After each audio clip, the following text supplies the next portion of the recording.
Bonsoir. Est-ce qu'on m'entend bien? Oui. C'est pour moi un très grand honneur et un très grand plaisir de participer à cette université d'été et je tiens à remercier les autorités d'Andorre et les organisateurs, et en particulier Juan Cotisolo, dont je suis depuis très longtemps un lecteur fidèle, de m'avoir invité. Alors, la thématique de ce soir, médias, géopolitique, perception croisée, je pense que c'est une thématique qui ouvre de multiples portes. Je me bornerai aujourd'hui à en entrouvrir quelques-unes.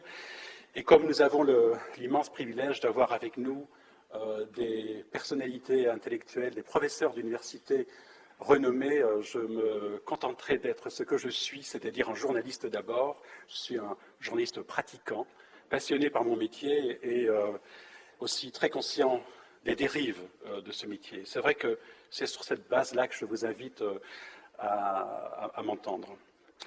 C'est vrai que la presse n'a pas bonne presse. C'est la faute aux médias. Si les peuples s'ignorent, si les peuples se détestent, si les peuples s'affrontent, les journalistes, ainsi le veut la vulgate contemporaine, en sont parmi les premiers responsables. L'histoire récente semble d'ailleurs confirmer ce postulat un peu affligeant pour la profession. Au cours des conflits qui ont ravagé les Balkans, qui ont ravagé l'Afrique centrale dans les années 90, des médias, c'est vrai, des médias qu'on a appelés des médias de la haine, ont systématiquement, consciemment attisé les hostilités. Les mots et les images sont ainsi devenus des armes de l'épuration ethnique et du génocide. En 2003, la guerre en Irak n'aurait pas eu lieu, poursuivent les contempteurs du journalisme international, si les médias américains, ou la plupart des médias américains, ne s'étaient pas transformés en armes de désinformation massive. La télévision américaine ne couvre pas la guerre, déclara à l'époque une journaliste du quotidien Newsday, elle la promeut. En 2006, la crise des caricatures de Mahomet au Danemark a placé la presse et sa prétention d'exercer sa liberté d'expression, sans peur ni faveur, au cœur des tourments de l'actualité. Les perceptions sur le rôle des médias se sont violemment affrontées. Pour les uns, ces médias étaient les flambeaux de la liberté, pour les autres, les torches de dangereux pyromanes. Plus généralement, sur des sujets cruciaux comme l'immigration, le conflit israélo-palestinien, les religions, la presse est accusée de charrier, jour après jour, des a priori et des stéréotypes qui assurent la persistance de ces perceptions automatiques et par défaut qui dégradent et souvent mutilent l'identité complexe des sociétés, des groupes et des personnes. Le phénomène, l'interrogation n'est pas neuf. Il suffit de relire les croisades vues par les Arabes d'Amin Malouf ou l'histoire de la traite négrière arabe de Tidiane Ndaye, un écrivain sénégalais, pour se rendre compte que les perceptions tronquées appartiennent à l'histoire et que cette histoire détermine aujourd'hui encore comment les médias, mais aussi les populations lisent et interprètent l'actualité. Ce phénomène n'est pas lié non plus aux derniers avatars de la globalisation, ni au prétendu choc des civilisations. Une consultation même rapide des journaux français du XIXe et du XXe siècle laisse une impression lourde, voire embarrassante, de xénophobie ordinaire, non seulement à l'encontre des peuples colonisés, mais aussi des ressortissants de pays voisins, italiens, espagnols, belges. La presse de gauche, aujourd'hui si politiquement correcte, était alors, à l'occasion, très chauvine. En 1885, le cri du peuple décrit la promiscuité répugnante des Italiens, ces tristes brutes aveuglés de catholicisme, je cite. En 1937, l'Humanité, organe du Parti communiste, titre sans complexe « La France aux Français ».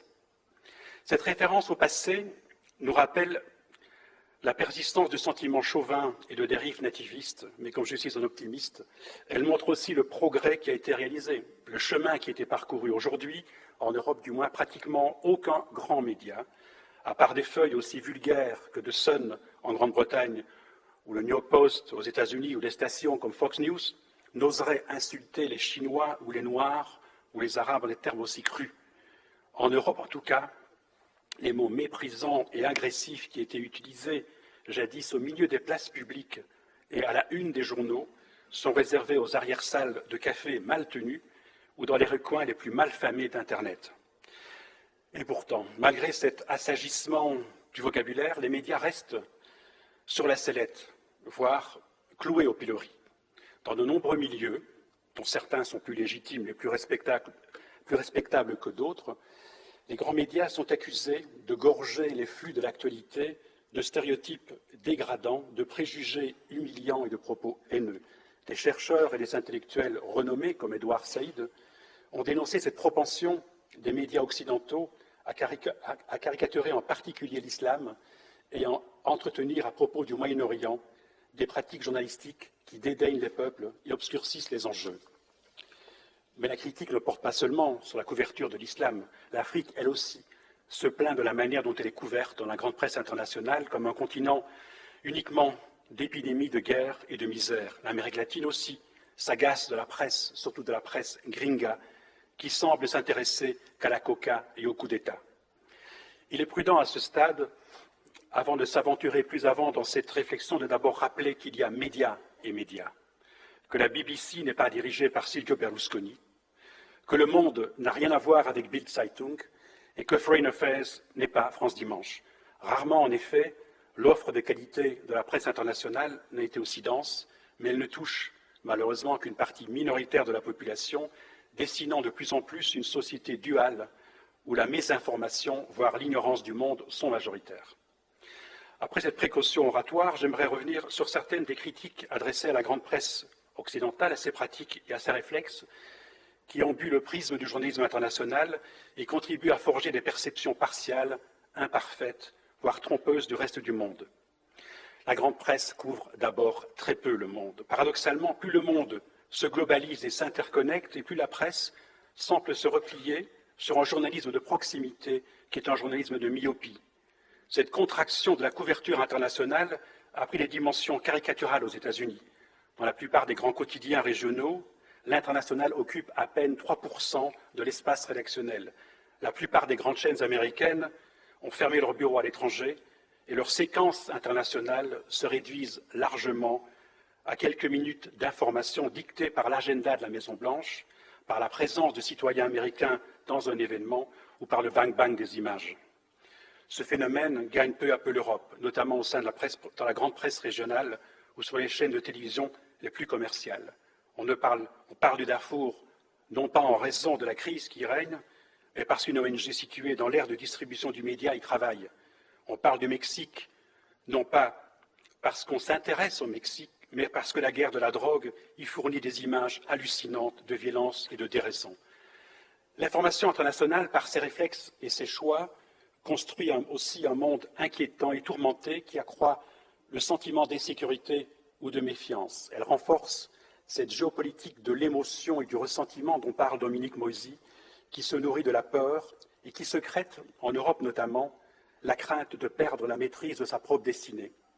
Autre paradoxe, plus les sujets deviennent complexes, plus la grande presse recourt à une approche journalistique qui privilégie la dramatisation et la binarisation au détriment de l'explication, du contexte et de la complexité. Or, la complexité est de plus en plus impérative. Comme le dit le célèbre grand reporter de la BBC, John Simpson, j'avais l'habitude de penser que l'essence du grand reportage était de montrer aux gens que les sujets qu'ils avaient toujours considérés comme trop compliqués pouvaient être expliqués simplement et aisément. J'ai changé d'avis. J'en suis arrivé au constat que le bon journalisme consiste à convaincre les gens que les grands enjeux du jour sont habituellement compliqués et qu'ils exigent une véritable réflexion, que les réponses simples, péremptoires, du style « ramenez les troupes à la maison, écrasez les rebelles maintenant, faites quelque chose », ne sont souvent que le résultat de l'impatience et de l'ignorance et non pas de la compréhension. Fin de citation.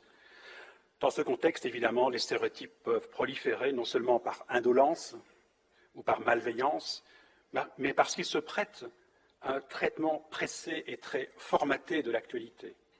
D'une certaine manière, écrit le journaliste George Packer, Internet et la télévision satellitaire ont fait du monde un endroit où l'on se comprend moins bien. C'est comme si Dieu, renchérit le chroniqueur du New York Times Thomas Friedman, nous avait donné des outils pour communiquer, mais pas les outils pour comprendre. Comme l'a bien montré Suzanne Müller,